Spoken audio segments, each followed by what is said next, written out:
All right, next questions are from Chris Eisenberg. And his first question is fitness related. Is the rowing machine at the gym a good workout? Yes. Yes. That's my answer. Yeah. Yes. There's not. Yeah. The rowing machine's nice, man. Hit it up. Podcasting from somewhere with protein shakes and no yearly membership fees. This is the HeroFit Podcast, the show that talks about the ins and outs of fitness, nutrition, and anything else that might get you feeling like a hero. Ladies and gentlemen, please welcome your hosts, Nick Stutzman and Dan Weber. And welcome, everybody, to the HeroFit Podcast. I am Nick Stutzman alongside my co-host, Dan Weber, and we are bringing to you a different type of podcast than we normally do. We're going to kind of cater to the audience in this sense. You guys have been asking, and so we are going to answer, and Dan's going to explain a little bit more. Yeah, so I started doing some, those questions on Instagram, and I'm providing answers to the questions that we received and getting really good feedback from people about it. They seem to really enjoy it. So why not take it a step further, get some questions, and then answer them on the podcast? And what questions Dan is referring to is we've been asking you guys in our stories whether or not it's either fitness related or nutrition related. And so this podcast is going to be a little bit, probably 90-10 nutrition, and it's going to be our opinion or our experiences. We did get some last minute more fitness questions in here, so okay, cool. Might be 80-20. But all right, it's definitely a lot of people are interested in nutrition and diet, sounds like. Yes. And that's great. We're happy that you guys are giving us some feedback and at least, bringing your A game as far as questions go. So we appreciate that as well. And I definitely want to say that it is our goal one of these days to have, if not one, if not more, nutritionists on the show as guests. But we kind of want to lead off with ourselves. So let's get right into it. And of course, we had Stevie on already. Registered dietitian. So yes. Okay. Yeah. So we're gonna have to. We might have to. I've been told that there's a difference. I've been told there's a difference. I mean, yes, there is a difference. Dietitians get more schooling, I believe, but a lot more science with that as well, I believe, from what I remember from her podcast. I do want to preface this podcast out with, we're going to try and be somewhat succinct with our answers so that we can get through a lot of questions, because we got a lot of questions. And, if I were to try to spend like a long amount of time thesis going through like scientific studies that I've seen and whatnot with each question, we're going to end up with a 4-hour podcast that nobody wants to listen to. If you are interested in hearing a more in-depth reason behind some of the answers, you can always hit us up on social media. We answer every DM that we get. Well, not every. We don't answer the spam. You should sponsor our nutritional supplement DMs. But and the other thing is that everything that we say is going to be based on our experiences, what's worked for us, what we've seen work for other people, studies that we've seen, things like that. We're just two guys. We have opinions. Take it for what take our opinions for what they are. If you found that something else works better for you that goes against what we said, that's fantastic. So yeah, I just want to throw that out there. We engage all the back and forth with this, and so yeah, if hopefully you don't have an issue with what we're saying necessarily, but if you do, bring it on. I'm fine with it. We're happy to debate it as well. Healthy debates are good. So yeah, let's get to it. All right. Well, the first question we got this question actually a couple weeks ago, before we even started asking for questions. And it came from one of our former guests, Ricky. It is, I want to hear more about you guys. You do a great job getting us to meet your guests, but what's your background and story? So let's take a couple minutes just to talk about ourselves. Go ahead. So I want to start with you, Nick. I'm going to ask you. You're going to ask what's me a question? What brought you to this point in your fitness journey? How did you get to a point where you're doing a fitness podcast with me? Sure. So I've I'm 35 years old.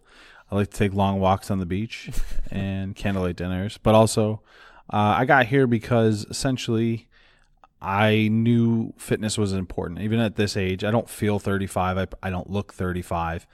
But, your body just kind of starts to slow down. And I probably have not always been the best to my body.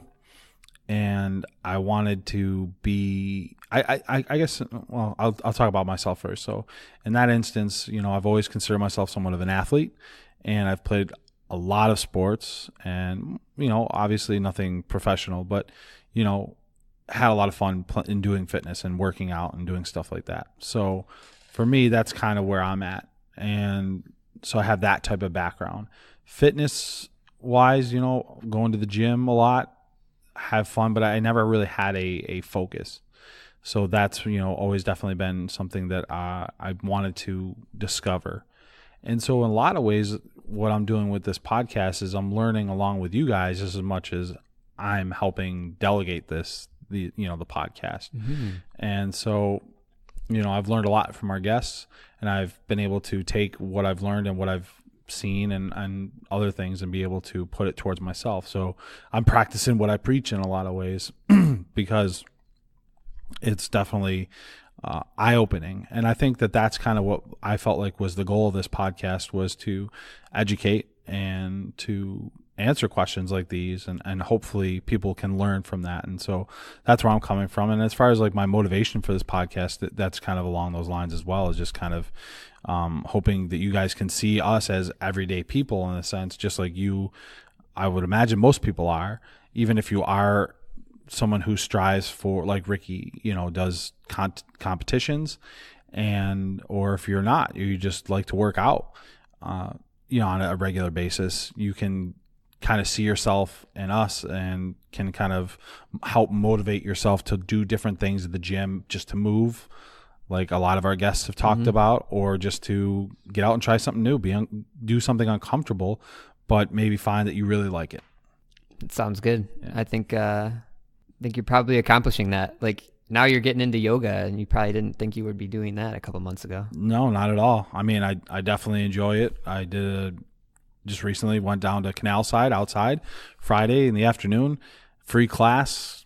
Join it. It's fun. I mean, it's just, you get, it's the community, which is nice about Buffalo. And I'm not saying all podcasts are going to be Buffalo related, which is good too, because I think that there are people outside of Buffalo you should hear from. But yeah, Buffalo has a pretty decent community, especially in the yoga community. I feel like is really, really nice. And I never thought I would do yoga. I never thought I would do a bar class. I never thought I would do a dance class. Yeah. And here I am doing these things, and I do definitely enjoy it. I mean, I'm probably better at strongman or something like that. I could probably get a lot more out of that. But I think that kind of, at this point in my life, is not as, if I'm looking forward to the future, I feel like yoga and Pilates and those types of classes are going to be better for my body. All right. Now we're on to me. Yes, Daniel. I don't like talking about myself. So. Well, don't hurt yourself. Toss me some questions, Nick. No. Ricky, let's see. Where do I begin? Well, ever since I was a kid, I enjoyed playing and, playing sports.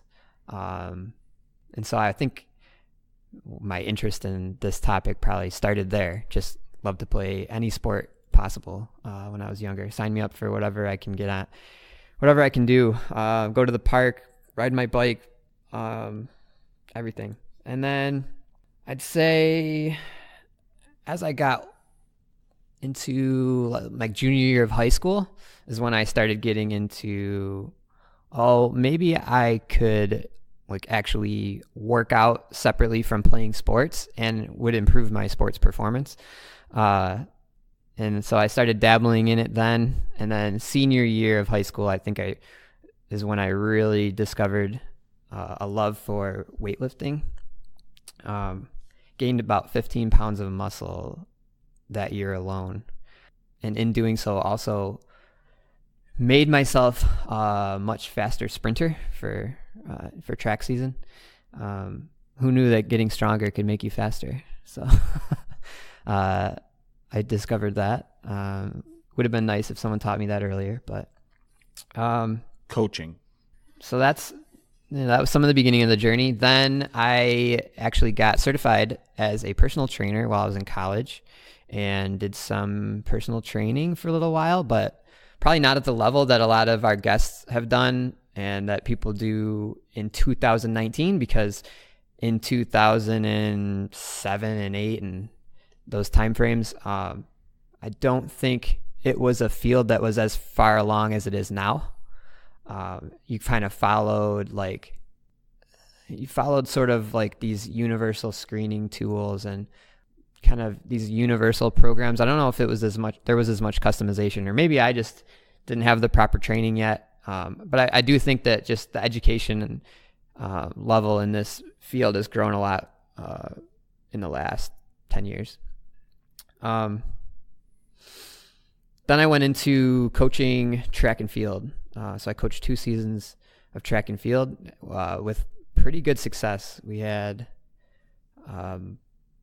much better sprinters at the end of my time there than in the beginning of my time there, and apparently I have heard rumors that since my departure, the sprinting program has not been as successful once again. There's a common denominator. I like to think that I did a good job there. If you want to be faster, DM me. I can help you with that. Then I got a real job in the real world with my marketing degree and got away from the personal training and the coaching, but still had a love of fitness and tried to just keep myself in shape. Also, along the way, I had some injuries, which kind of derailed some of my athletic endeavors. I stopped playing as many sports. I know you're still active with playing a lot of sports, but I've kind of avoided that because of various injuries, not having health insurance at times and being worried that I might get injured again.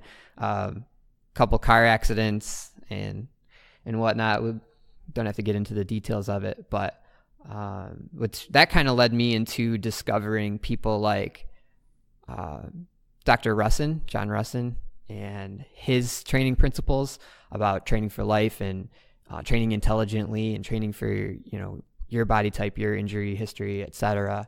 And just trying to absorb his material on a personal level as much as I could, with everything else going on. And I started working out with you. We started talking. We had some similar goals. We thought it'd be cool to have a podcast where we get to learn from each other and from others. And in doing so, we're almost like forcing ourselves to stay disciplined and motivated and consistent, because we don't want to let the listeners down and show people that, we can do it while maintaining full-time jobs and side hustles. So hopefully that's like somewhat inspiring. So yeah, that's where we are. Yeah. And I will say, like, currently I am playing football. We're about to have our annual alumni game in like 2 weeks.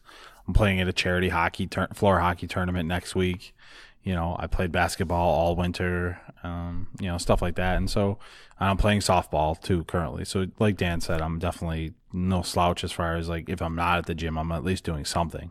Mm-hmm. And so I'm having fun. And it's definitely one of the things I'm learning now is how to not overextend myself and learn how to recover correctly, because at a certain point you do tax your body. And that's just one of the things I think that, doing different things, like I said, yoga and stuff like that, getting these hip flexors, and getting these hamstrings. Especially when you're sitting all day, right? Yeah, getting these hamstrings worked out is definitely, definitely an advantage to living a longer and happier life, because you see guys like, for these pros who have to retire at 28, 29, 30, and they can barely walk, or they're not going to be able to walk later on. It's going to be tough on their bodies. And, luckily I didn't go through that type of torture to my body. But at the same time, if you can't get up and move off the ground, or, I want to be able to play with maybe if I have kids or my nieces and nephews and all that, like, I want to be able to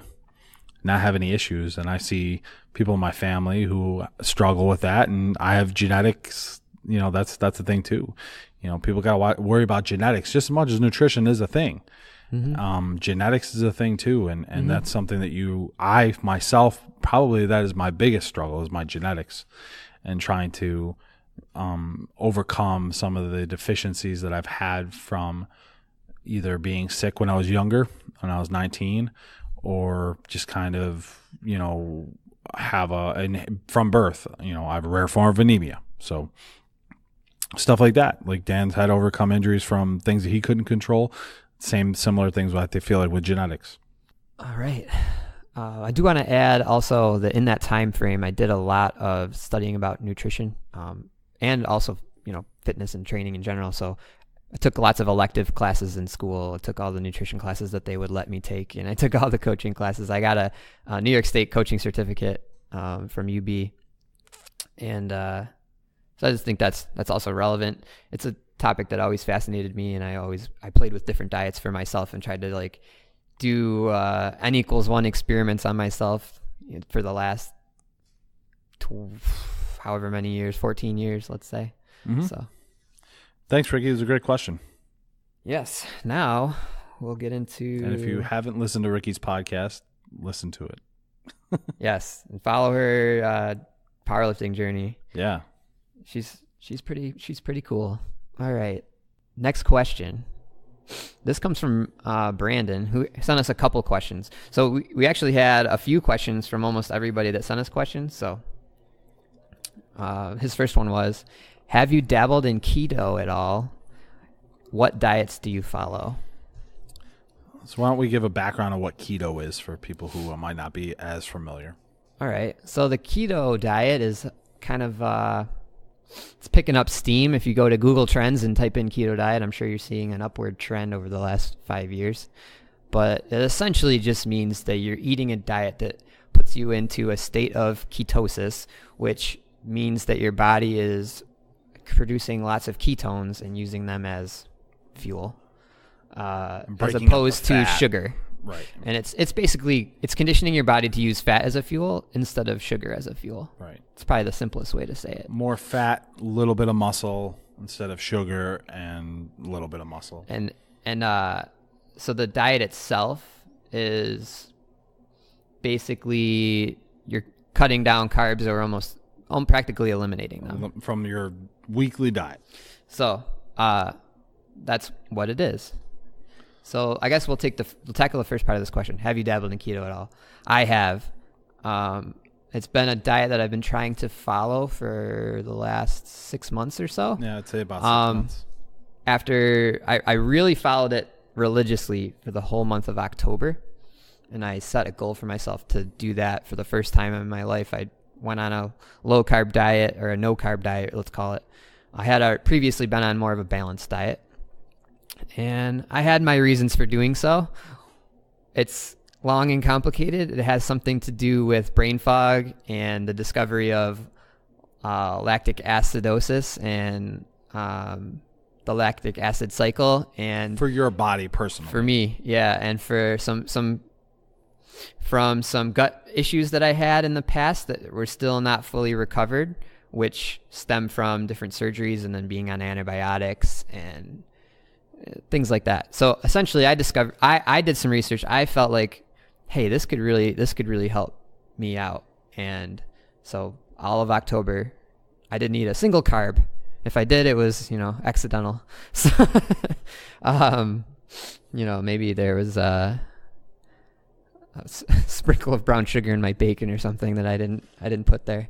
But I felt very good on the diet, and I actually gained weight for the first time I gained a significant, let's put it this way, I gained a significant amount of weight for the first time in a while, because previously I had always had an issue with under eating and not being hungry and trying to eat a very, let's call it balanced or healthy diet, eating lots of salads and things like that, but it's hard to get enough calories when you're doing that.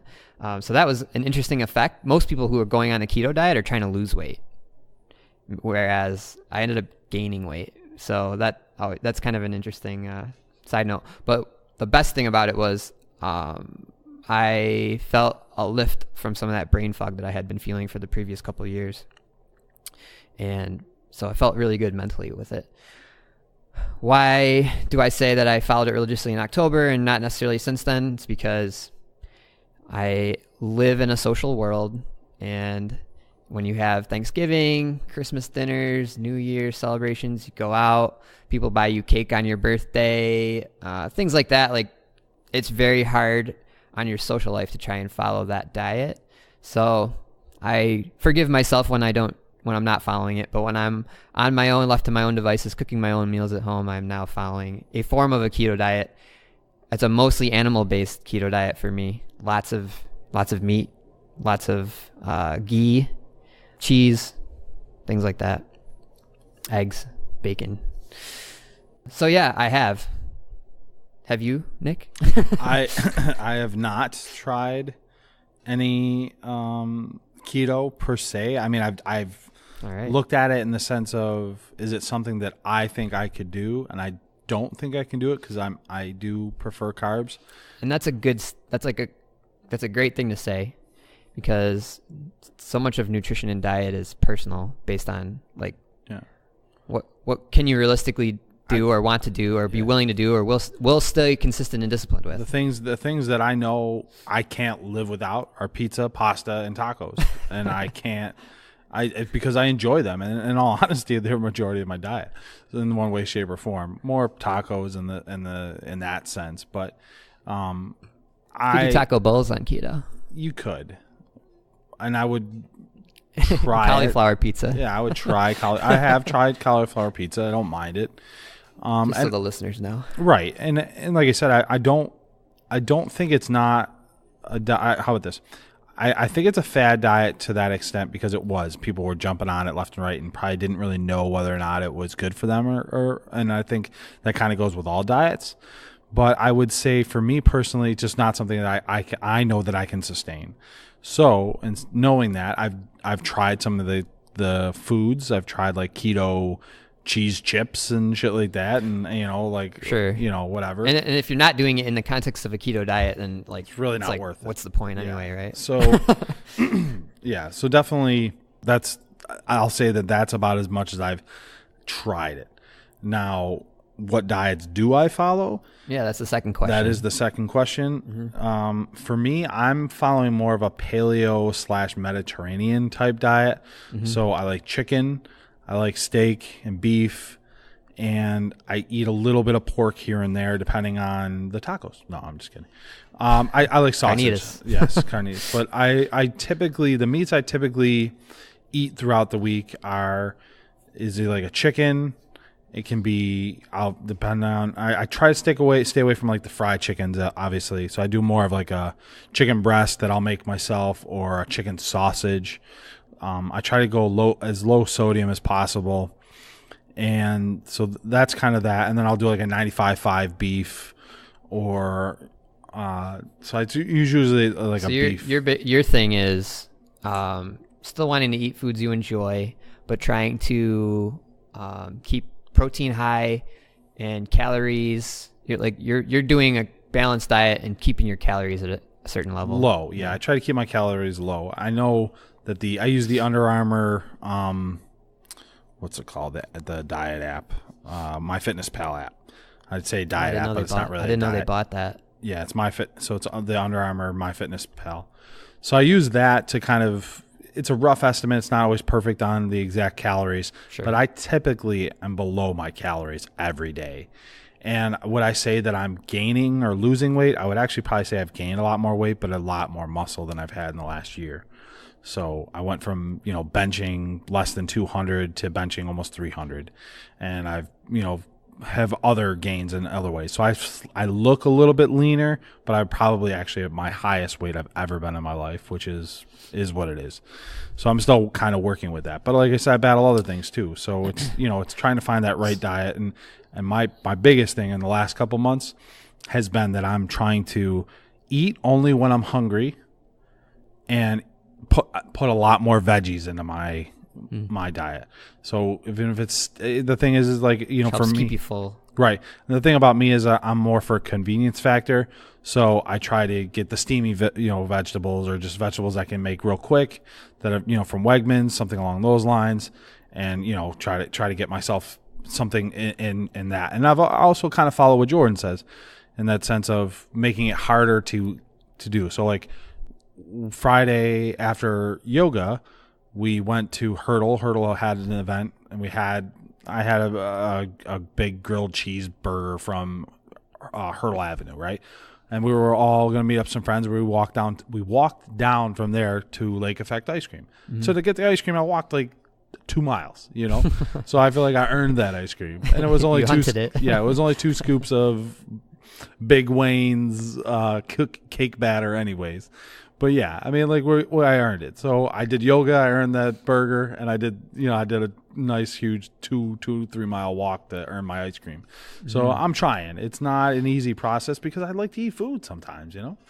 I know you've dabbled in intermittent fasting recently. Yeah. That's actually I would say I was following more of a balanced diet, intermittent fasting, for the previous couple years myself, mostly just because I've always naturally not been hungry when I wake up in the morning. So, yeah. But it's tough. Has that, like, have you noticed any positive or negative effects? Well, and that's where I'm kind of doing with. So I'm still trying to change the hours in which I eat, and so I'll try to stop, but I'm still working on eating when I'm hungry.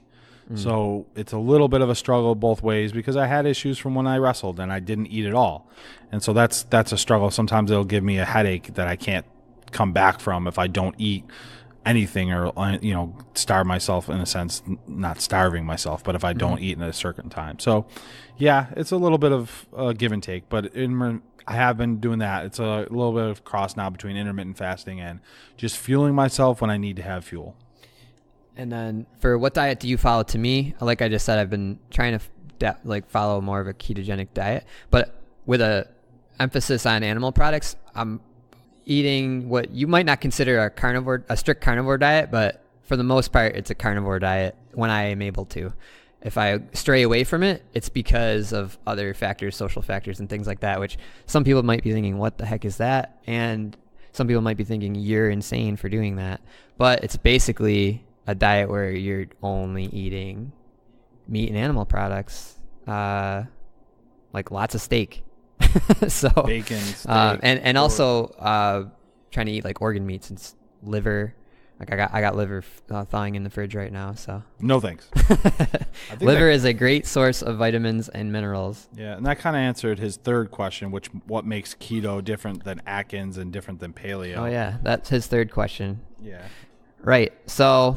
Yeah, so Paleo's a little bit of a... Paleo, you're going to get more carbs, typically. Yeah, you're still kind of getting the carbs. It's a caveman, Stone Age diet. Yep. So you're still going to have a little bit of your carbs, but you're limiting your carbs once again. So it's not a full keto, but at the same time, you're not just going ham on the carbs. Because you're eating berries and stuff like that. That's where you're... And Atkins, I believe, is just straight steak, right? I don't think there is chicken in Atkins. It's interesting because I'm not entirely sure what the Atkins diet is. It was popular for a while. Yeah. Then Dr. Atkins passed away from an accident. That some people get that confused. Yeah. They think he died because of his diet. He did not. Yeah. He fell down the stairs or something like that. It was like an accident of some kind.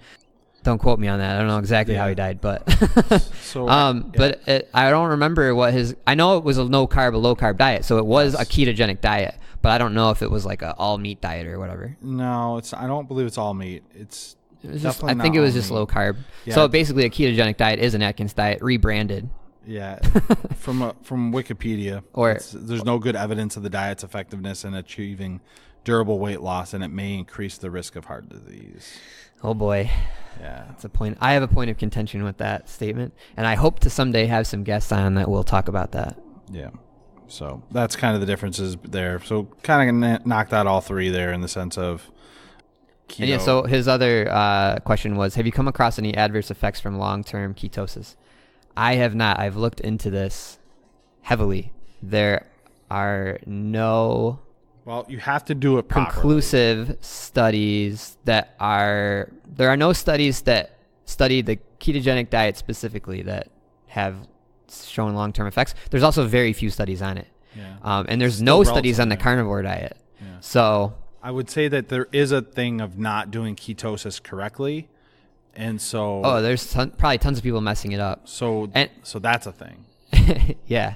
The other interesting thing about ketosis, the keto diet, is there's a lot of misinformation out there. People jumping on it because, like you said, it became like a trendy thing. So then it becomes known as a fad diet per se, even though I think it's actually a natural eating diet if you really look at it.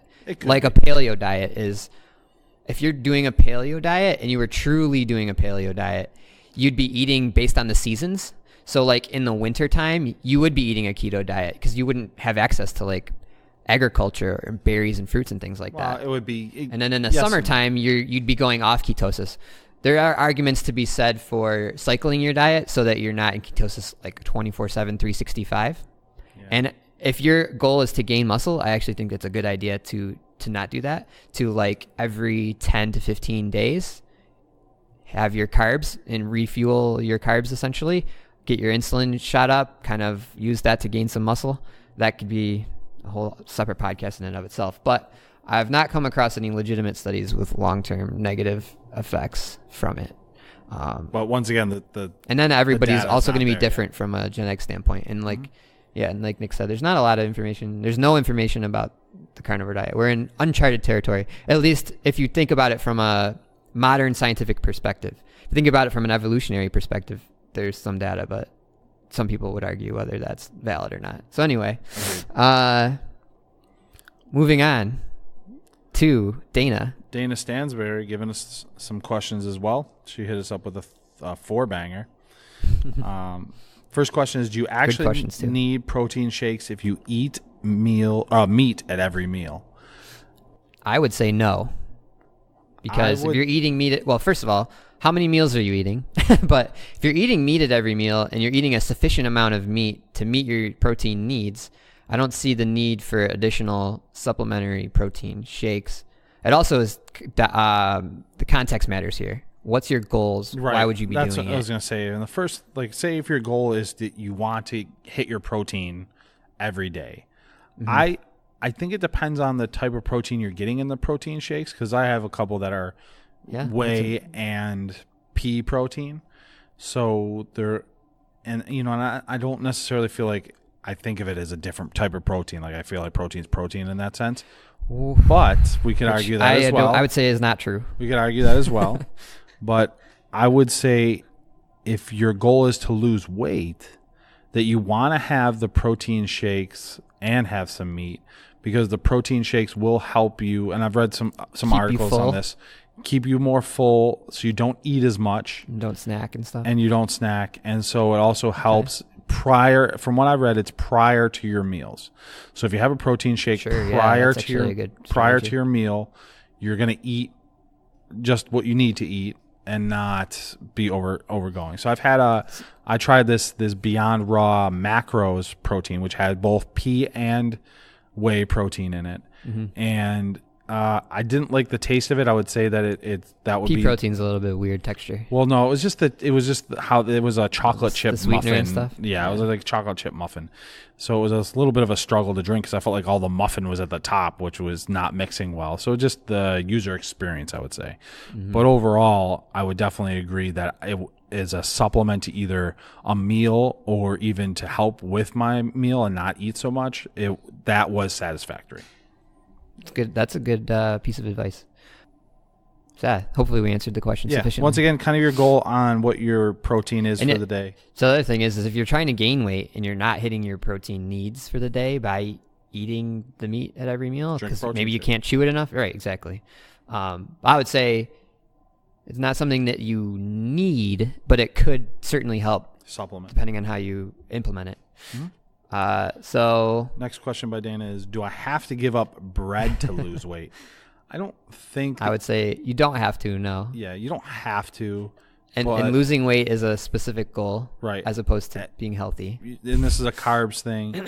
I would say that you should limit how much bread you eat, or at least consume on a daily basis. But I don't think if you had a strong breakfast with, whatever case may be, fruits, bacon, whatever, and then you came in and had some peanut butter and jelly sandwiches for lunch, and then you had a nice meaty dinner, I think you could still lose your weight. Yeah. Plenty of people have lost weight while eating bread, so yes, exactly. Wouldn't be necessary for that specific goal. Could it help with that goal? I would say probably so, especially if you look at the inflammation effects of eating too much grain. But it's in moderation. You're okay. Exactly. Third question is, what are some examples of healthy things to order at fast food places? I like this because it's like a practical question that everybody's going to deal with. Yeah. For me, the best fast food is Chipotle. And I think almost anything you order from Chipotle can be healthiest. Once again, context matters. So what do you mean by healthy? What's your ultimate overall goal? But I think Chipotle is great because if you look at what the ingredients are, rice, debatable how great it is for you, but like probably better for you than pasta. Maybe you could say that. Beans, okay. You got some protein, you got some fiber, it keeps you full. That's really beneficial for a lot of people. Lettuce, guacamole, salsa, all these things are veggie based. They got the fried, the fajita veggies. Then you got your proteins. They're pretty much mostly lean proteins that they're offering you.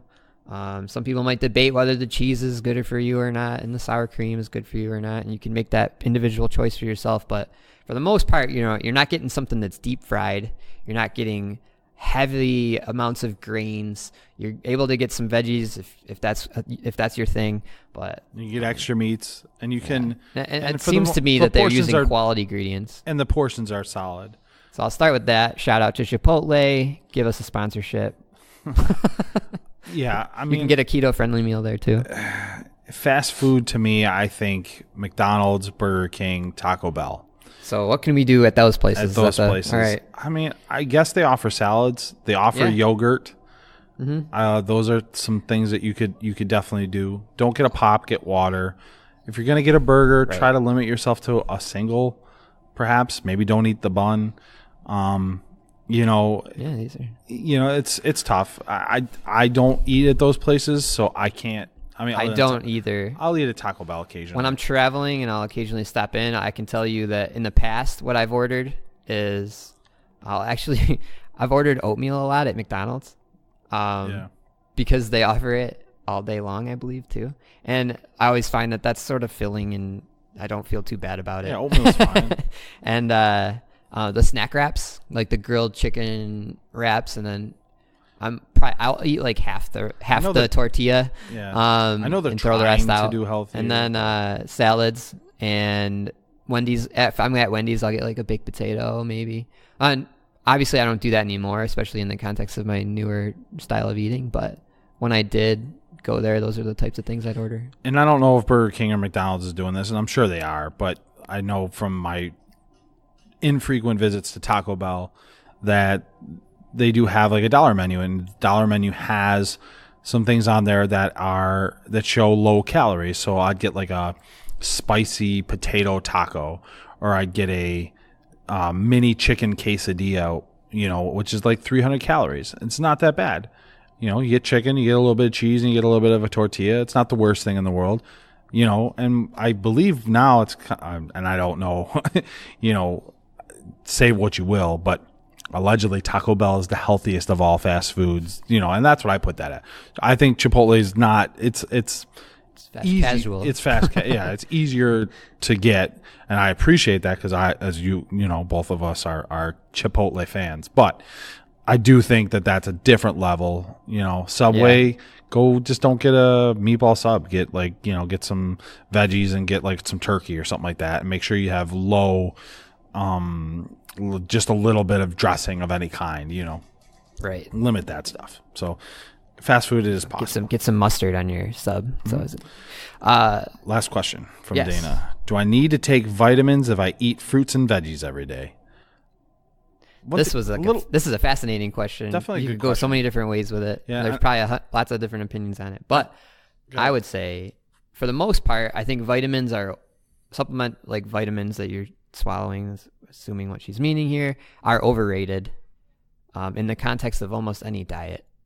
Now, if you are eating a terrible diet, like you're following the old pyramid diet, you're eating 70% like processed flour and like deep fried stuff and like trash like that, then okay, yep, at this point, probably a vitamin would do you some well.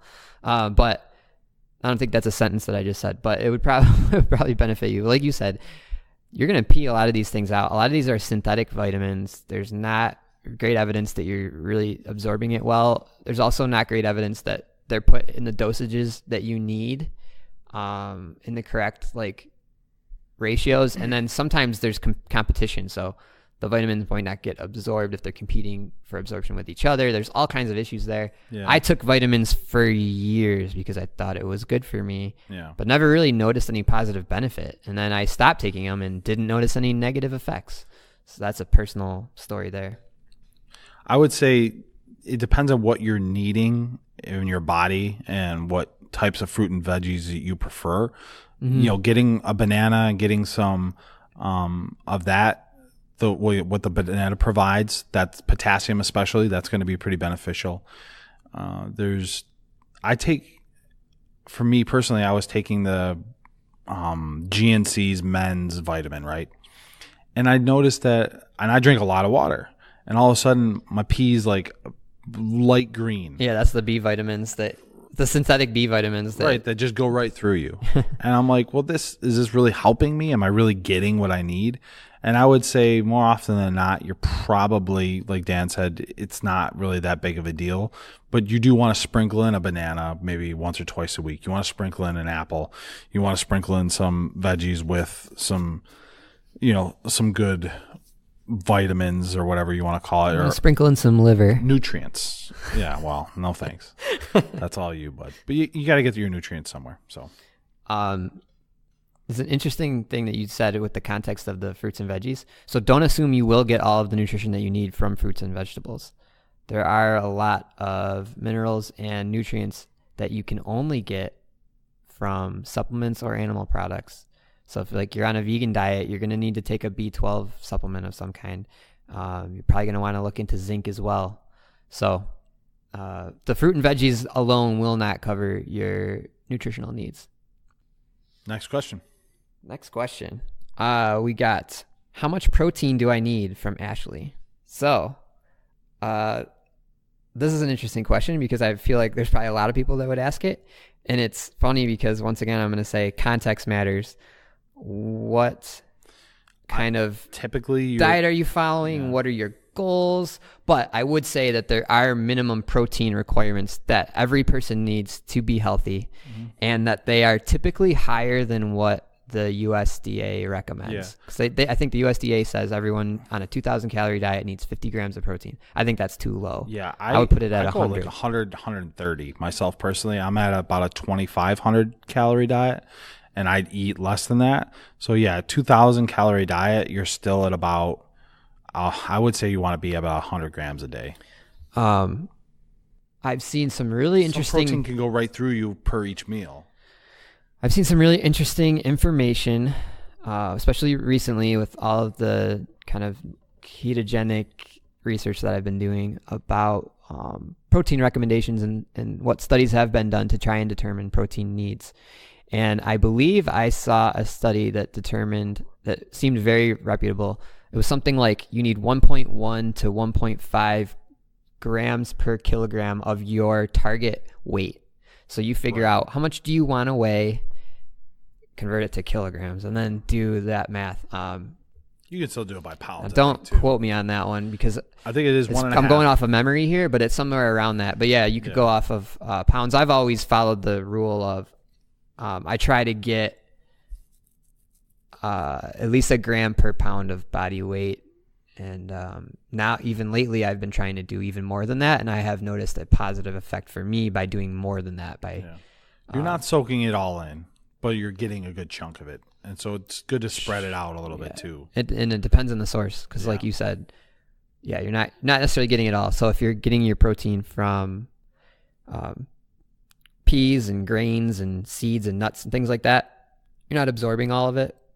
As you get into things like meat, dairy, eggs, you're starting to absorb a larger percentage. It's called bioavailability. But so how much protein do you need? Figure out how much you want to weigh, I guess. This is just a general rule of thumb. And then either do maybe at least a gram per pound that you weigh, or that 1.1 to 1.5 grams per kilogram of body weight. I think it came out to be something like, if you're a 120-pound woman, you're going to want to aim for like 150 grams of protein a day, which might sound shocking to some people. Yeah, but it's doable. Yeah. I've found that I've been able to definitely nail.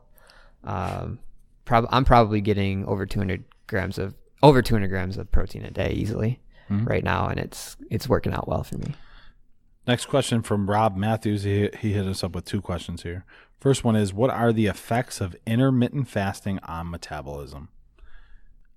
This is a hard-hitting question. Yeah, it's something that I think is definitely going to be a tough one to answer. But yeah, I don't know if I have the proper. I don't know if I've done enough studying on intermittent fasting to give a proper response. But from what I've gathered, it seems that it can slow down your metabolism, depending on how you implement it, and how often you're fasting and how long you're fasting. But then your metabolism will readjust once you're introducing calories back into your diet. I would say that it's the advice I've seen out there is to, whenever you're making these kinds of swings, to do it gradually. So don't like have huge swings in terms of your calorie intake, in terms of your eating window, where you're going from one extreme to the next, and your bodies can't like adjust quickly enough. Wow. If you're adjusting up and down at a reasonable rate, your body will adjust itself as well. And then there's so much more that goes into it than your metabolism, and having a slower metabolism versus a faster metabolism isn't necessarily a good or bad thing, depending on the context of everything else that you're doing. But right. Hormones matter, physical activity levels matter, what you're eating matters. So yeah, there's a lot of variables, like Dan said, and I think from my testing of it and trying it out, I've seen spikes of where I go through food a lot quicker, and but I think too, you have to be, I think the thing about intermittent fasting is you have to be very regimented. It's a very type A, I feel like, activity in a lot of ways, and I'm not type A in that sense. So that's where I struggled with it, but you have to be like, all right, real active in the morning maybe, and then you eat later on, when you're hungry at like 11 a.m. and then you'll eat 11 a.m. to 7 p.m. and that's your window to eat. And so between that time, hopefully you've kind of helped try to speed up your metabolism to then where you eat the food, it's fueling yourself. And then you're fueling yourself until you're done for the day, and then you're winding down, and then you're kind of sleeping through the rest of your fasting. And so that's kind of where it's, the point of it, I guess, in a lot of ways. So it's also, it depends too what your goal is. If your goal is to lose weight or to gain muscle or whatever, intermittent fasting can be kind of a challenge. All right. Now we have another question from Rob. Yep. And that is, breakfast like a king, lunch like a prince, dinner like a pauper. Is there a benefit to that approach, or is it just calories and macros? Rob with the great question. Yeah, he's hitting us up twice. I will lead off and just say, from what I've read, that there's a benefit to that approach depending on your goals again. But it depends on depends on your day, I think. It depends on what you're doing and how active you are throughout the day. If you're eating a big breakfast and you're active afterwards, I think that could be good for you.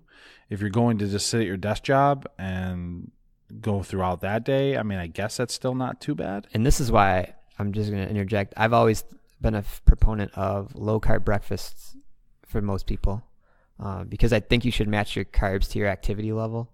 And if you are going to eat a big breakfast and then go to sit at a desk, you probably should be eating like eggs and bacon instead of cereal and bagels. Anyway, right.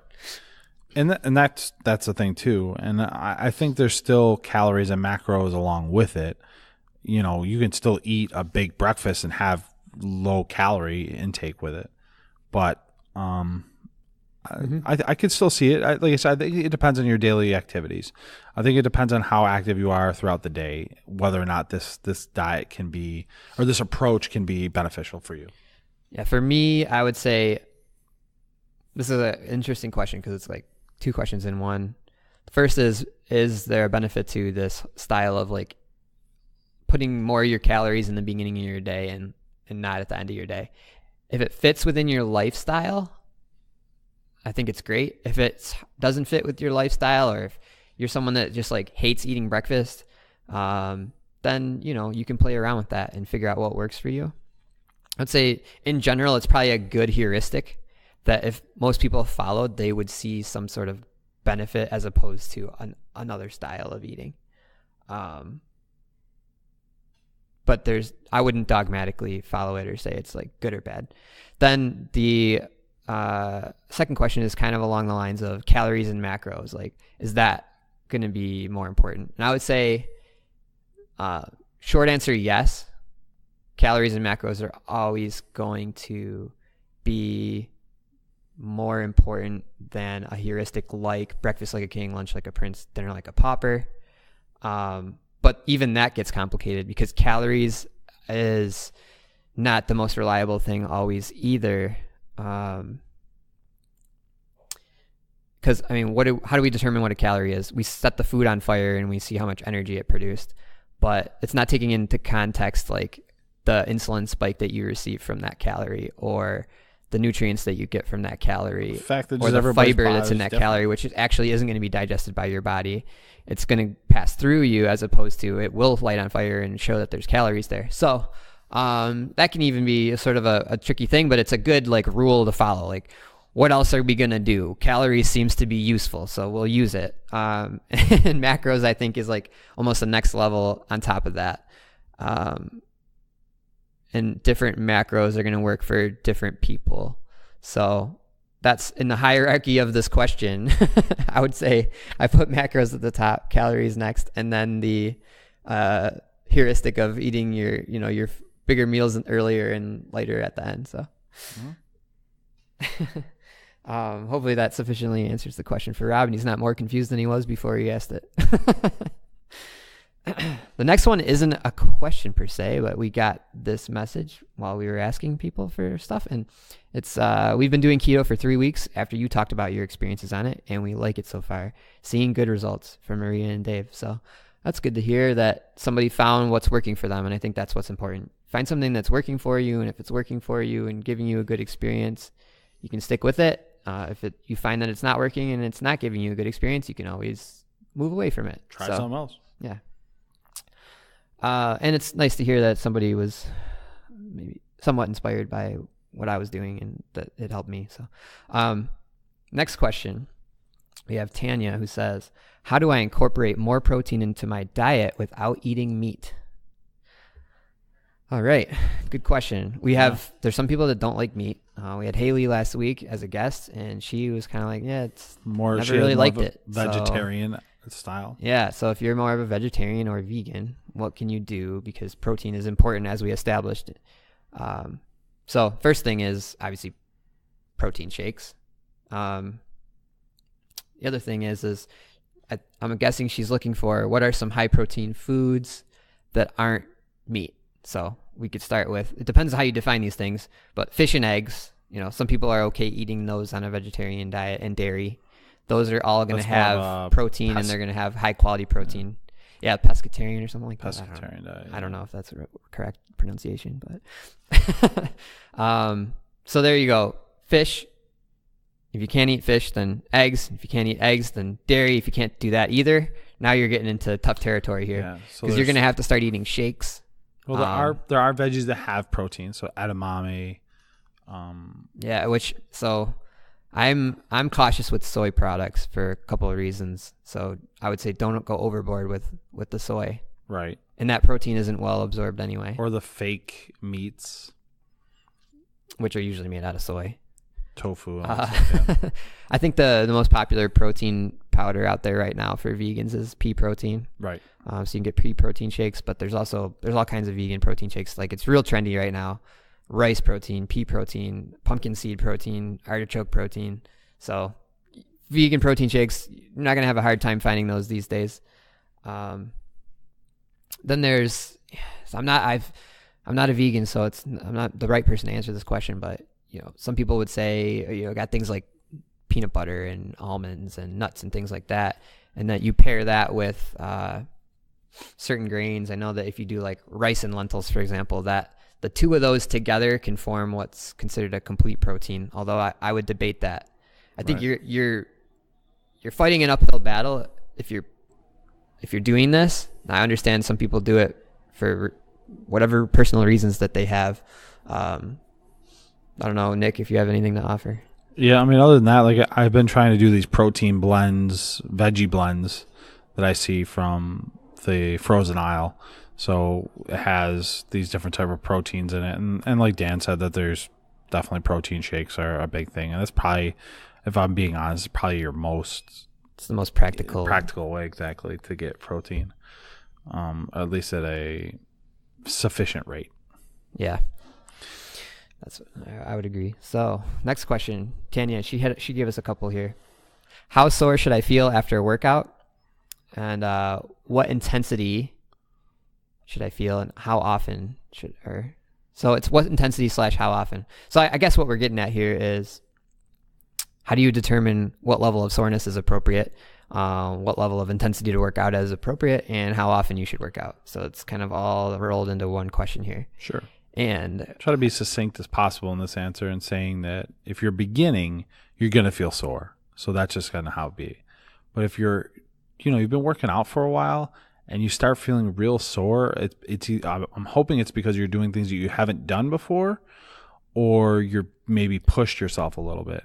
And if you've pushed yourself a little bit in a workout, then a soreness is understandable, and that's because you're breaking down the muscles to hopefully gain new muscle. Mm-hmm. But you shouldn't be able to not walk the next day. And this goes back to like what Dr. Harden says and all that stuff is. I really like what he says about the rate of perceived exertion. Right. So think about what you got going on throughout the day, and try not to overdo it. So how sore should you feel? If you've been working out consistently and you kind of have an idea of how your body's feeling throughout the day or whatever, and you're at least a little bit more aware of what you're doing with your body, then you really shouldn't feel ridiculously sore. You should be able to walk the next day. And that's how, and you can still have a good intense workout and be able to walk the next day. But it still maybe have a little bit of a soreness or a DOMS. Soreness is different from pain too, right? Yeah, or a DOMS, delayed onset muscle soreness.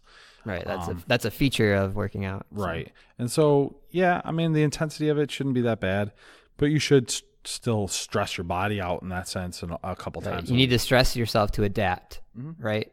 But at the same time, you don't want to stress yourself so far that you end up becoming inconsistent and not training frequently enough and not adapting well because you're not consistently training. Right.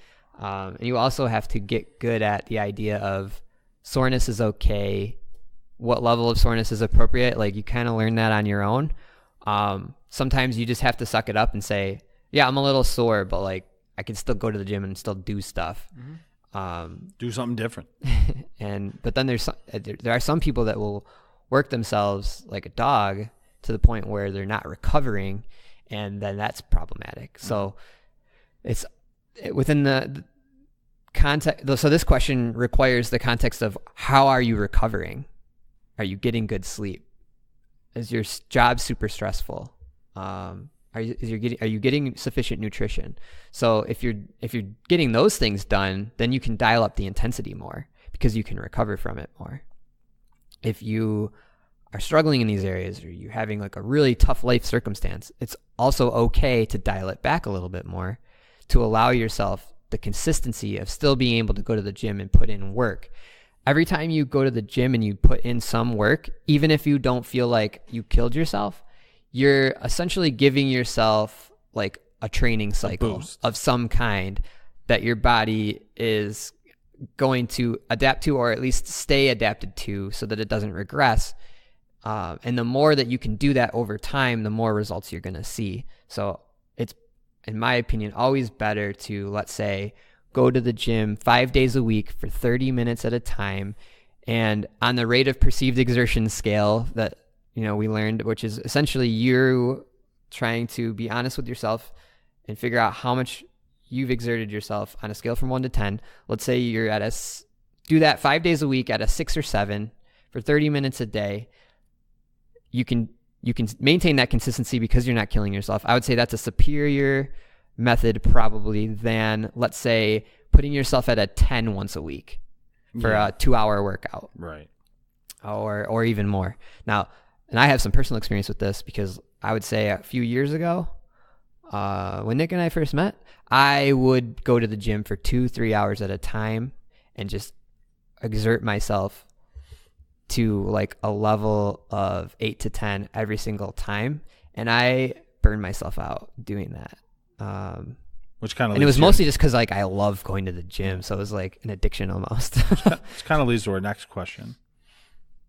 Yeah. All right. So the next question is, what keeps people motivated and disciplined? I struggle to maintain a consistent gym routine. So there's a lot of aspects to this question. Yeah. First is, I think you got to find something that you enjoy.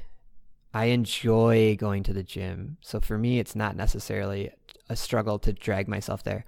I get annoyed when other things get in my way that I can't get to the gym. So for me, I don't have to necessarily motivate myself. The other interesting thing about this question is like motivated / disciplined. They're two different things.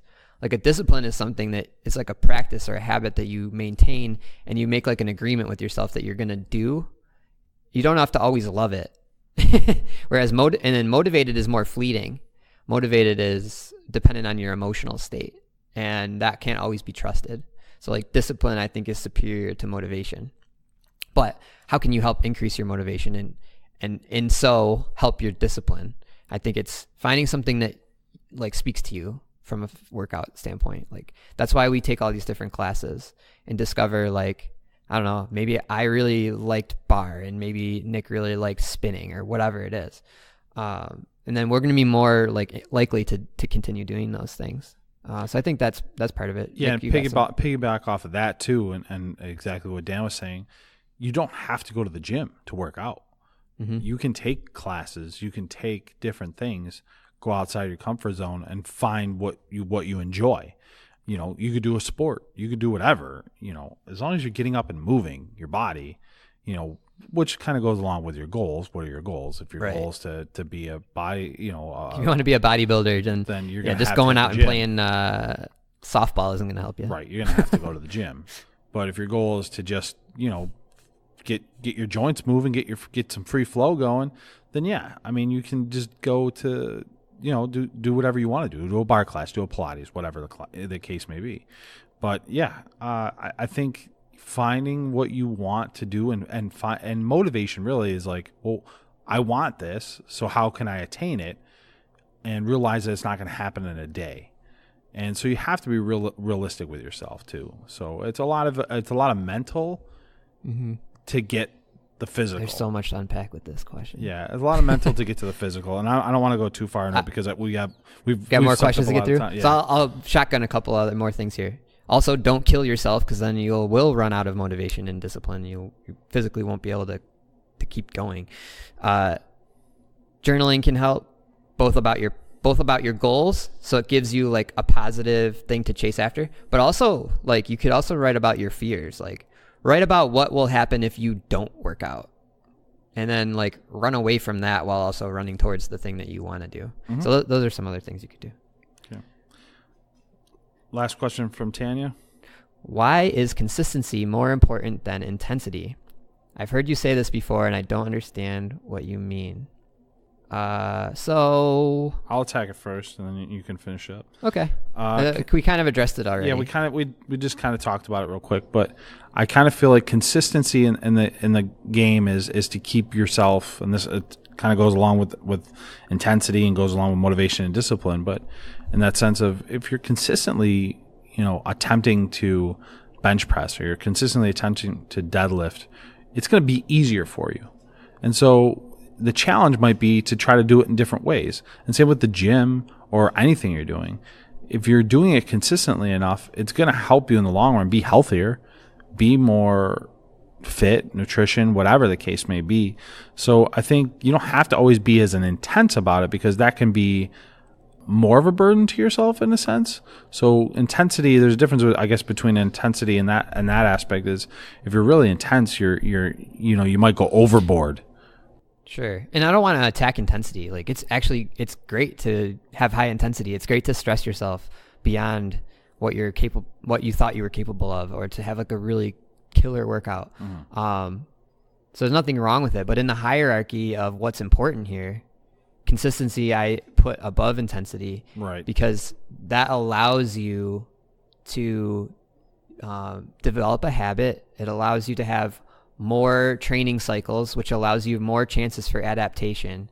And I think that ultimately is better than an inconsistent higher intensity routine. Yeah, and it's once again, it's another mental type question. It's in the sense of is how can you overcome, or just kind of, like I said, in that sense of you can be intense and feel passionate, but your passion should still be consistent. So, okay, so more questions. Yep. All right. Tom says, if I can't make it to the gym, what should I do at home? And I added /work. So, good question. Essentially, like, what kind of things can you do to stay fit at home? Let's start with body weight exercises, calisthenics. Get yourself one of those pull-up bars that goes in your door frame. Not the one that screws in, but get the one that kind of like uses the panels as leverage. So you can start there. I would also say I recommend getting some exercise bands, some weights and things like that. And if you don't have any of that equipment, you can still do push-ups. You can still do body weight squats and lunges. Go to the stairs. You can do stairs jumps. Push-ups. You run up and down your stairs. Right, exactly. You can do one-legged calf raises, or two-legged if you had to start there, like whatever. Tons of body weight things you can do. Yeah, and just go, Google some body weight exercises. Get yourself a 20-pound kettlebell or a 30-pound kettlebell, whatever your strength may be. Kettlebell exercises are really nice when you're at home. I have a kettlebell that I play around with. Yeah. Even if I'm in my bed, I'll use the kettlebell and just do like, from the ground raises and stuff like that, or whatever. Or I'll do some kettlebell swings, something along those lines. Kettlebells are nice. I also think you could, like Dan said, there's everything. Your house can definitely be a jungle gym if you really want it to be. So. Yeah, you can do some dips on the counters. I used to do that. Yeah. Find some way to row yourself up. There's got to be something in your house you can do that with. And if you work from home, take a walk. Do Bulgarian split squats on your couch. Yeah. There's an idea. Just take a walk around the rooms. I mean, whatever. That's what I do now that I have a remote job. I just walk around my house for a little bit, at least once an hour. My Fitbit tells me to, but I make sure that I try to do that as well. So, all right.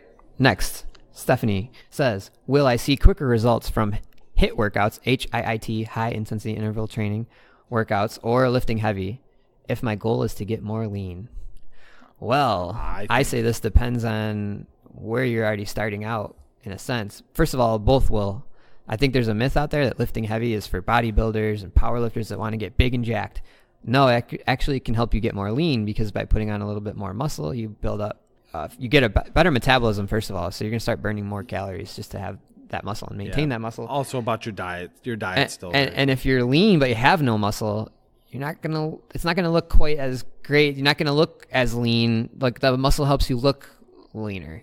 So there's that to consider. And lifting heavy burns a lot of calories after the workout. You're gonna be burning calories for the next 48 hours to recover and rebuild that muscle that you just worked. So you might not burn a HIIT workout might burn more calories during the workout, but the recovery from the workout, a heavy lifting workout might burn more over the next 48 hours, let's say. Ideally. Now, I would say, I would say that if you want to see quick results and get more lean, then a HIIT workout might be your better choice if you already have sufficient muscle. If you don't already have muscle, then you should start there. You should start with heavy, lifting weights. And I kind of go along with what Dan says. If you're pretty athletic and you're just trying to maybe tone up, lean up, whatever, you could do a lot of HIIT workouts and get to that point. But if not, then you should lift heavy, and that'll lean you out first, and then you can maybe do a little bit of both afterwards. Right. Yeah. You could. Hopefully you can fit both into there. All right, next questions are from Chris Eisenberg. And his first question is fitness related. Is the rowing machine at the gym a good workout? Yes. Yes. That's my answer. Yeah. Yes. The rowing machine's nice, man. Hit it up. Second question. Aside from running on the treadmill, what's the best cardio workout at the gym? Well, for me, the first place I go to is, well, what will you like? What will you enjoy? What will you stick with? I personally really rowing like... machine might be... Yeah, the rowing machine's a good one. Rowing machine actually really is probably the best one in my personal opinion. But... yeah, it might be. Yeah, I don't know. I don't prefer the treadmill. If I had either. I don't like what it does to my body. I'd rather go running. I go either on the whatchamacallit machine or the whatchamacallit machine. I like the elliptical because yes. it's joint friendly for me, given like some of my history with back Even and then, my ankle feet injuries. start falling asleep for some reason, so I can only be on that for so long. And I like the stair climbers. Yeah. I just find those the bikes to be somewhat fun. Some of the bikes are fun, but for me, spinning was like super enjoyable. Yeah. I really like that, and that was also low impact. So yes. So spin class, if your gym offers it. If not, you can ride the bike, but you're gonna want to maybe do like your own little Peloton type of exercise, something like that. Last question from Chris: what are some good lower back exercises? Dan, you probably have a little bit more info on this one. The classic one is, I'm trying to remember the name of it, but it's that machine where you stand in it. You got your heels held down. You got the pad like on the bottom of your waist. Oh, where you're bending over. And you're bending over, bending back up. You can make that more difficult for yourself by starting to add weights, hold on to weights while doing it. So that's just like a back extension machine or something. Yeah, something like that. Yeah, I'm not even really sure. The other thing is your lower back will get strong from doing a lot of the compound lifts. Core lifts too. If you're squatting with good form, if you're deadlifting with good form, your lower back will inevitably get stronger. You can lie on the floor and kind of like do a reverse crunch, essentially. That'll strengthen your lower back. Like a lot of the core exercises will. Yeah, that's what I said. A lot of core stuff actually tightens up and helps out with your lower back because it's just how the core works. So if you have a better core, your lower back will also be engaged as well. So if you want, do some yoga, stuff like that. That helps out with core. And that'll help out with a little bit of your lower back and strengthening, because a lot of the twisting and stuff like that from certain types of yoga, flow yoga and stuff like that will definitely help. There's an exercise I used to do that I learned in physical therapy where you lie on the floor, you put your legs up and then put them at a 90-degree angle so your feet are kind of like hanging in the air. Then you flatten your back so your back is completely against the ground. And you're pulling your belly button in, and you're just like holding that position to maintain like a flat back against the ground. You can then make it harder by putting your hands overhead and still maintaining that position of flat back, pulling this belly button in. To make it even harder, you could then push against a wall with your arms while lowering one leg at a time and then raising it back up. I think it's called the dead bug. So if you Googled that, you would see that exercise. So these are some ideas for you. Next question is from Luke Schnell. Have you seen any studies that say sitting on a yoga ball at work is better for you? I get the idea behind it, but is it all hype? So I haven't studied this specific thing. So I can't say that I've seen a study where they have people sitting on a yoga ball versus standing versus sitting at a desk, let's say, and then measuring the effects on their body. But I would say that the logic seems pretty sound in that you might be more conscious about maintaining proper posture if you're on this unstable surface, and your body's going to have to be making a little bit more micro adjustments constantly and putting a little bit more tension in your body. So I could see the benefit from that standpoint. So it seems like it would be helpful. I would say the biggest thing is from everything I've seen about the studies between like standing versus sitting and what's good for you and what's not, sitting all day is bad for you. Standing all day is not necessarily great for you either. It's got its own downfalls. What you really need to be doing is changing positions and moving as much as you can. So try to move as much as you can throughout the day, as much as your work will allow you to, from a standpoint of, getting things done, what you are and are not allowed to do. And so, if you have to sit, if you have to be sitting as more, like, start doing some like leg raises, lift your knees up off the ground, do some side to side bends, lift your arms overhead a couple times, make things hard to reach. My only point on this, I think, is really, I think it can be beneficial, but it has to be done correctly. You have to still be able to sit in the correct posture while on the yoga ball. I'm sure if they did a study and said if you were sitting on a yoga ball for 8 hours a day, it probably wouldn't be great for you either. So just try to incorporate more movement. As Toby says, every hour, take 15 minutes of of rest. Or is it 5 minutes? I don't remember. Toby knows. Watch the episode. All right. We are rounding it out here with the last question. So, once you feel you've hit a plateau, how do you set new goals? I struggle with what to focus on now that I feel like I'm in pretty good shape. And this comes from Mike. So this is a good question. And this is something that's probably like a question that a lot of people struggle with. How do you set new goals? So, I think this is going to be highly personal. So you kind of have to go inside yourself and figure out what it is that... What tickles your pickle? Yeah, what is it that you want? I mean, if you hit a plateau where you're like, all right, I can only bench 315. Sure. And, you hit your goal, but what has it done for you now? Are you happy you hit your goal? Do you want to bench more now? Do you not care about benching anymore? Then try to find something else. So I guess it depends. Now, if you're trying to blow past that plateau, then, you're probably going to have to try to do different things. Try different types of way of benching. And I just say this in a just very unique scenario, but yeah, I guess, if you're in a good shape and you're feeling good. It sounds like it's like an aesthetic thing too, this question. I would maybe or even just how he feels, but yeah, just try something different then. Try to do something different. If you might be the best. Find something fun, maybe. Yeah, like you might. I don't know. Maybe you've never done a handstand, something you can't do now. Handstand push-ups. Try to figure it out. Do some Your body will adapt and get better at certain, And you'll still look and feel good. Do some handstand push-ups. Do whatever. From what we learned at CrossFit there, there's different types of workouts that you can do to still kind of focus on similar goals. So you might plateau in one area, but you're real weak in another. So maybe do some stuff to do that's supplementary. And I think having a goal is important. It's not necessary. So if you are just in love with the process and you like the process of working out, you don't necessarily need a goal.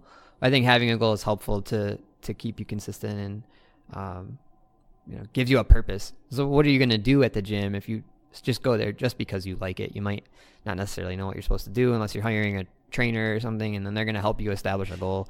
So it's probably highly personal. I think. So that's not very helpful, but I want to be more helpful. So maybe there's something you could do, like figure out who you are a little bit. Like take a personality test. I'm a fan of the Myers-Briggs. I'm not a fan of the Myers-Briggs. There's something called the Enneagram. So there's these different things, and then you can figure out, like, read those results. Maybe you're curious about it, maybe you're not. That can help you figure out maybe what might motivate you. Maybe you find out that you're Greg kind of talked about this. He likes to figure out what a baseline, like somewhat motivates. a quick heuristic for personality to figure out what's going to motivate that person, so that can help them with their goals. So maybe you are motivated by being around other people, or maybe you're motivated by chasing numbers and things like that, and that's going to help you establish what your goal should be. But I would say try to find something fun or enjoyable that just speaks to you. There's got to be something out there. Yeah, I mean, plateaus are plateaus, so it's something, once again, either mental or physical, so you got to kind of have to find a way around it. And then once you've established some sort of goal, it can be arbitrary too. Pick a goal out of a hat if you honestly really don't have any goal. Just pick a goal out of that. Or you don't have a pull. Add 20 pounds to my squat. Boom, done. Now you at least have a purpose when you go into the gym, and you have something you can focus on for at least 3 months. And then maybe you do that. I added 20 pounds to my squat. Congratulations. Now add 20 pounds to your row. So you can start forming your workout strategy around that. These are some of the things we have to offer. But all right, looks like we've run out of questions, Nick. Yeah, I just want to lead us off here with one article that I found. Yeah, so another new thing we can try here. We found an interesting article, so yeah, Nick wants to talk about it. Speaking of diet and fitness, 9 things a registered dietitian wants you to know about weight loss, fads, gimmicks, stuff like that for lasting weight loss success. And Dan and I will just kind of break it down. This is by Samantha Cassidy, RD. The first one is forget about what you know about calorie math, essentially calories in, calories out equation. We kind of touched on this a little bit with this paradigm, but yeah, I mean, there's evidence, the Mediterranean diet might be better for you than something else. But calorie science isn't perfect, is what it sounds like she might be getting at. I mean, I didn't read this article. She's also making a point of that too. Yeah. So I would say, from my standpoint, when I hear that, I'm thinking to myself, okay, the calorie science isn't going to be perfect because, like I said, it's establishing it based on like burning it and figuring out how much energy it created, and different calories will have like different food sources are going to have different effects on the body. So you can't simply rely only on calories all the time. I'm going to make that calories statement. And fat. Someone's going to tell me I'm an idiot and I'm wrong for that, but I would say that I fall on that side of the debate. Right. Calories and fat's not always your indicator on that. You can still lose weight with having calories and fat. All right. Second one, eat more veggies. This one I don't know if I agree with, which would be a very controversial statement. Yeah, I'm about eating more veggies, and I think that's a huge thing for me, and it's helping me become more full in my meals, and it's also just better for me, I know, as a whole. So I think, yes, you want to eat more veggies. Some veggies can be inflammatory for some people, and that's going to be highly individual. It's basically, it's allergies, it's things like that, and then there's oxalates and there's phytates in vegetables, which aren't great for you in high doses, which is why I found myself in the situation I think I found myself in. I was eating lots and lots of spinach salads over the course of a couple of years, and I think I was actually eating too much spinach, raw spinach too, because if you cook it, then it changes it and makes it a little bit easier on the body. So you can actually, I would say, you could overdo it on vegetables too. The reason vegetables are good for us is the theory that they have vitamins and that they are, well, first of all, that they're filling, that's undisputable, that they have fiber and things like that can keep you satiated, but they have vitamins in them. Are those vitamins bioavailable? That's somewhat debatable, I would say, but it's better than eating, fried foods and processed foods and things like that, 100%. The other thing is it's like phytochemicals that they say that have these positive effects on these, in vitro studies and sometimes on mice and other animals and things like that. And essentially what that is because it is introducing a stressor into your body, and then your body adapts to that stressor. Rhonda Patrick talked about it on the Joe Rogan podcast. It's kind of interesting. So, but sometimes those stressors that the plants introduce to some people's bodies, they can't adapt to as well. So, don't feel bad, I would say, if you feel better not eating like tons of vegetables, or if there's certain vegetables that you find bother you and others that don't, and you focus more on those. Like nightshade vegetables can be a problem for some people, so look up that, or the lectins. So some people follow a low lectin diet, I believe. I hope I'm getting that right. Now that we've been talking for so long, my brain's starting to get fried. But Dennis talked about that in the last podcast. He had a patient that he put on a diet like that. Yeah. Or no, FODMAP, that's what it was. Low FODMAP diet. Although there's probably low lectin diets as well, but it's complicated. I would say it's complicated. Third point was don't be afraid of carbs. And I agree with that. I don't think, even if you're in a keto diet or whatever, like Dan Don't be afraid of anything. Yeah, don't be afraid of it. Carbs are fine as long as you're just not eating all these hyper processed carbs or just going crazy. Yeah. Like I'm cool with blueberries, and apples and all that. That's why would you be afraid of something like that? But I'm a little bit more afraid of that table sugar. Fair enough. As far as the effects that it's going to have on me. But I also won't beat myself up about it if I indulge. Like, Yeah. there's no reason to have fear for anything. Right. Don't attempt to out-exercise a bad diet. True. Agreed. I mean, we don't even have to go into that. It all makes sense. No. And then we kind of already touched upon that part anyways. The fifth, make peace with the scale. And yeah, I say throw the scale out. Who cares? if you feel happy and you're healthy and you're not, you can see your toes, I'm pretty confident you're okay and you don't need to worry about the scale, because as Anna talked about, she probably weighs more. She gave us that quiz about how much she weighs, and then we were like, "Oh wow, she weighed a little bit more than we thought she did," but she looks fantastic. So yeah, she has it's muscle. Muscle weighs phenomenal more than physique. fat. So yeah, so it's not always about what. And I would argue the same thing for myself. I try to make peace with it as well. It's not easy, but it can. Stay away from. Look at The Rock. The Rock is his BMI, alleged BMI. The BMI scale is thrown out the window when you look at him. 6th point, redefine your ideal weight, which kind of goes along with the getting rid of the scale thing. Yeah, for me, it's always been about body composition and can I do the things that I want to do? Those are where I focus my energy, not my weight. Reduce the risk of heart disease, and reduce your type 2 diabetes and your ideal weight. You should be fine. 7, be prepared for hard work.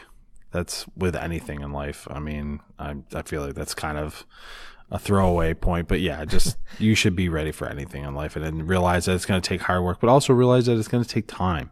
And that once you put in the hard work and you get what you want, it's going to be very rewarding. Right. And it could still be a lot to maintain it, but you've come to that point. You'll need patience with hard work too. Mm-hmm. 8th point, if you veer off course, do an immediate U-turn. Yeah, like Dan says, holidays happen. Just course correct, and then don't beat yourself up about it. Right. That's the thing I see a lot of people do, is like shame themselves for making a mistake or whatever. Yeah. Like I don't see the point in that. What kind of what positive benefit is there from that? If you beat yourself up, you're kind of lowering your own self-esteem. You're more likely to fall off the wagon again in the future because you don't trust yourself. Not trust yourself. No, like you're not perfect. Fuck. I'm a human being. I did a human thing. Oh well, back on track. Done. Exactly. And last point is don't give up, even if it seems insurmountable. And that kind of goes back along the U-turn and the whole hard work thing is it's not easy, and it takes time and patience, and you might be on a 2-year plan, you might be on a 6-month plan, depends on what your goals are, but life is long.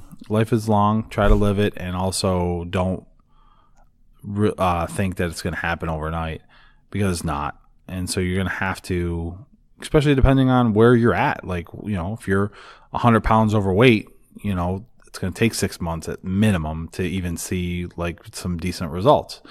Especially because crash diets and all that stuff don't work in the long run.